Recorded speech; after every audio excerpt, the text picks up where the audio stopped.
and landing and excellent view. Great view. Drogue parachutes are deployed. And we've got our pilot, Shivanshu Shukla.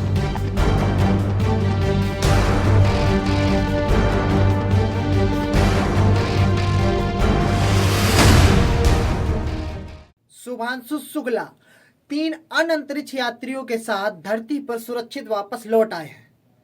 चारों अंतरिक्ष यात्रियों को लेकर space x के capsule ने भारतीय समय अनुसार दोपहर के 3:01 पर अमेरिका के कैलिफोर्निया में प्रशांत महासागर में स्प्लैश डाउन किया। ISS से निकलने के बाद वो लगभग 22.5 घंटे का सफर करके पृथ्वी पर लौटे। स्प्लैश डाउन के बाद ड्रैगन कैप्सूल का हैच जैसे ही खुला, सबसे पहले अमेरिकी अंतरिक्ष यात्री पेगी विटसन बाहर निकली। कुछ समय के बाद शुभांशु शुक्ला को कैप्सूल से बाहर निकाला गया। बाहर आते समय शुभांशु के चेहरे पर सफलता की चमक देखने को मिल रही थी। घर वापसी का संतोष साफ उनके चेहरे पर झलक रहा था। भारत के लिए यह एक ऐतिहासिक पल था, क्योंकि शुभांशु शुक्ला पहले भारतीय हैं जिन्होंने किसी प्राइवेट स्पेस मिशन के तहत ISS तक की यात्रा की हो और सुरक्षित धरती पर वापस लौटे हों। शुभांशु शुक्ला की वापसी हर भारतीय के लिए गर्व का मौका था। लखनऊ में बैठा उनका परिवार भी ये दृश्य देख करके काफी खुश हो रहा था और उनके आंखों में आंसू थे। शुभांशु की माँ, पिता और बहन सभी इस दृश्य को देख रहे थे। शुभांशु ने इस मिशन पर 2 रिकॉर्ड बनाए हैं। वह इंटरनेशनल स्पेस स्टेशन की यात्रा करने वाले पहले भारतीय नागरिक बन गए हैं। इसके अलावा राकेश शर्मा के बाद अंतरिक्ष में कदम रखने वाले दूसरे भारतीय नागरिक का खिताब भी उन्होंने अपने नाम दर्ज कर लिया है।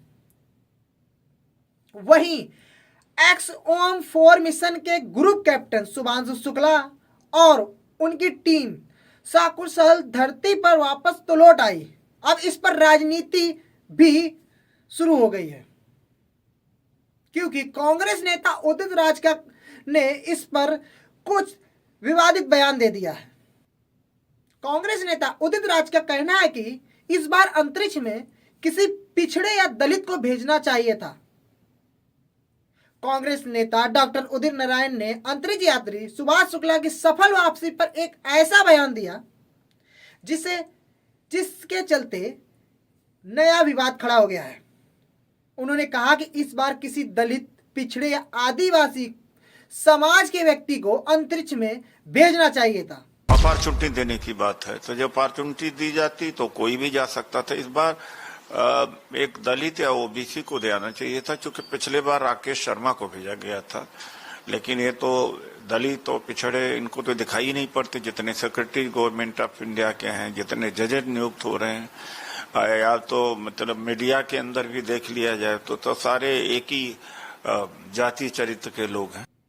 वहीं कुछ लोग उनके तर्क को सामाजिक न्याय के नजरिए से सही बता रहे हैं। वहीं कई लोग ने इसे वैज्ञानिक उपलब्धियों पर राजनीति करने वाला बयान बताया। इंटरनेट पर मेरिट बनाम आरक्षण जैसी बहस फिर से ताजा हो गई, जिसमें लोग सवाल कर रहे हैं कि क्या ऐसे मिशनों में भी जातिगत आधार लाना उचित है। वहीं इन सब के बीच केंद्रीय राज्य मंत्री जितेंद्र सिंह ने शुभांशु शुक्ला को उनकी यात्रा को लेकर बधाई दी और कहा यह भारत और दुनिया के लिए एक बड़ी घटना थी। स्पेस में ऐसे रिसर्च किए गए हैं जो पहले कभी नहीं किए गए थे। PM मोदी के वासुदेव कुटुंबकम के सपने को पूरा करता है। भारत के स्पेस मिशन को भी इससे बहुत फायदा होगा। अब तय समय के अनुसार 17 अगस्त को शुभांशु भारत आएंगे। वहीं शुभांशु शुक्ला की वापसी पर प्रधानमंत्री मोदी ने उनका स्वागत करते हुए इस उपलब्धि को देश के लिए ऐतिहासिक बताया। उन्होंने कहा कि यह भारत के गगनयान मिशन की दिशा में एक बड़ा कदम होगा। इस बीच इसरो से जुड़े सूत्रों से अनौपचारिक रूप से स्पष्ट किया गया है कि GOM-4 मिशन पूरी तरह तकनीकी मानकों और विशेषज्ञता पर आधारित था।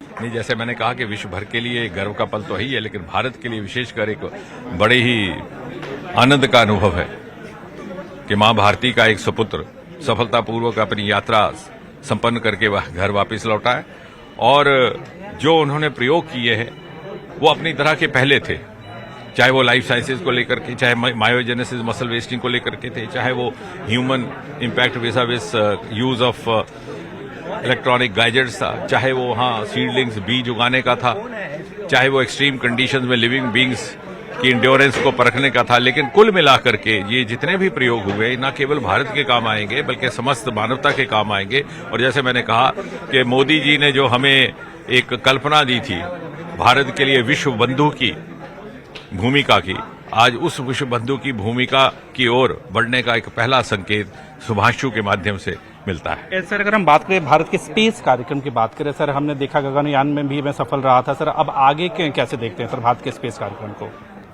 आज का ये जो अनुभव रहा है टेक्नोलॉजिकली भी और जो हमारी बायो रिलेटेड प्रयोग हैं वो न केवल हमारे आने वाले जितने भी एक्सपीडिशंस रहेंगे उसके लिए एक अनुभव का काम रहेगा, क्यूमुलेटिव एक्सपीरियंस रहेगा, बल्कि उसमें हमें हमारा आत्मविश्वास भी बढ़ेगा।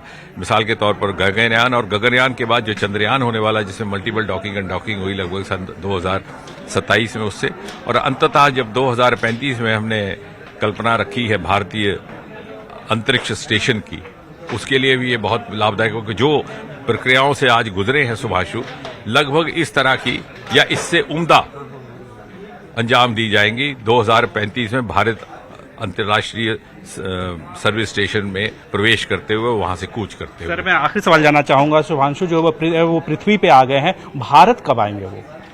यहाँ एक एसओपी रहती है। अब जैसे अभी तो वो वहां पर स्प्लैश डाउन हुआ है कैलिफोर्निया कोस्ट के नजदीक, अब 3-4 घंटे के बाद लगभग 8:30-9 बजे के करीब वहां से उनकी रवानगी होगी ह्यूस्टन के लिए। 2.5-3 घंटे का रास्ता है। ह्यूस्टन पहुंचते पहुंचते उन्हें 11:30-12 बज जाएंगे। फिर अगले 5-6 दिन रिहेबिलिटेशन की प्रक्रिया चलेगी, जो 5-6 दिन रहेगी, समझिए लगभग 23 जुलाई तक। फिर उसके बाद एक सप्ताह एक चर्चाओं का क्रम चलेगा इसरो के प्रतिनिधियों के साथ, और फिर लगभग 2 सप्ताह उन्हें बाकी पार्टनर्स के साथ डीब्रीफिंग होगी, जिसमें एक्सियम भी है, जिसमें नासा भी है, जिसमें स्पेसएक्स भी है, तो उसमें लगभग 10-15 दिन लग जाएंगे।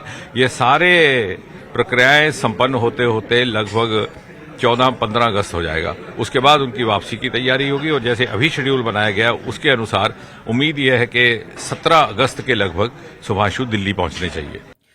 उदित राज का यह बयान भले ही विवादों में हो, लेकिन इससे एक बार फिर यह बहस जरूर शुरू हो गई है कि क्या विज्ञान और तकनीक के क्षेत्र में भी सामाजिक प्रतिनिधित्व की भावना को बढ़ावा दिया जाना चाहिए। कई समाजशास्त्री मानते हैं कि लंबे समय के लिए समाधान यह है कि वंचित वर्गों को वैज्ञानिक और तकनीकी शिक्षा के क्षेत्र में अधिक अवसर मिले, ताकि वे स्वयं मेहनत से इन उपलब्धियों तक पहुंच सकें।